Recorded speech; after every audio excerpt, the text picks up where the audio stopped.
Corona infection के बढ़ते मामलों और लंग्स इन्फेक्शन से सांस के मरीजों की तादाद में इजाफे से ऑक्सीजन सिलेंडर की मांग में भी इजाफा हो गया है। कोरोना इन्फेक्शन के खौफ में एहतियात के तौर पर सिलेंडर का स्टॉक करने वालों की वजह से इन दिनों ऑक्सीजन गैस की मांग में 2 गुना इजाफा देखा जा रहा है। वहीं डिमांड और सप्लाई में तालमेल बनाने रखने वाले और काला बाजारी रोकने के लिए महकमे सेहत भी फिक्रमंद नजर आ रहा है। देखिए मेरठ से खास रिपोर्ट।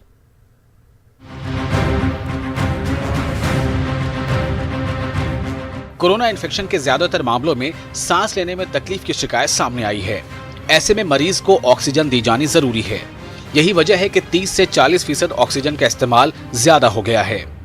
गैस डिस्ट्रीब्यूटर के मुताबिक डिमांड बढ़ने और सप्लाई कम होने से कीमतों में इजाफा हुआ है। रेट फालतू ले रहे हैं।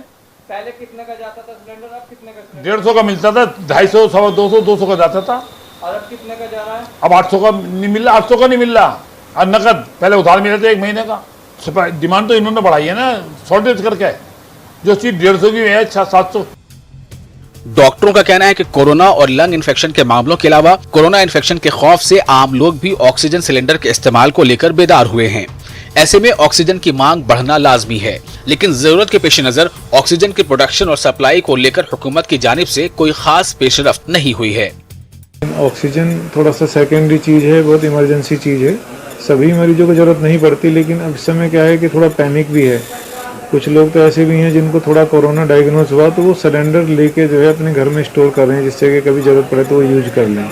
एडिड डिमांड जो है बड़ी है, लेकिन फॉर्मेशन के लिए कोई अलग से बहुत ज़्यादा कंपनीज ने या कोई सिलेंडर में इतना इजाफा नहीं हो पाया। सप्लाई तो कम नहीं हुई है, सप्लाई हमें मिल रही है, लेकिन जब डिमांड बढ़ जाती है किसी चीज़ की तो लोग दाम बढ़ा देते हैं उसके। ये हिंदुस्तान में आपने देखा है। और हमारे मुख्यमंत्री जी ने साफ कह दिया है कि जो भी कालाबाजारी और इसकी करेगा उसके खिलाफ कार्रवाई की जाएगी। अवेलेबिलिटी का जहाँ तक इशू है, अभी हमारे पास जितने भी कोविड अस्पताल चल रहे हैं वहाँ अवेलेबिलिटी का कोई इशू नहीं है। सब जगह पर्याप्त मात्रा में ऑक्सीजन उपलब्ध है। कोरोना इन्फेक्शन के बढ़ते मामलों के पेश नजर जरूरत के मुताबिक ऑक्सीजन गैस सप्लाई को बनाए रखना हुकूमत की जिम्मेदारी है और इसके लिए जरूरी है कि एक तरफ तो ऑक्सीजन का प्रोडक्शन बढ़ाया जाए और दूसरी जानिब जमाखोरी करने वालों पर कार्रवाई की जाए। न्यूज़ 18 उर्दू के लिए मेरठ से तंजीर अंसार की रिपोर्ट।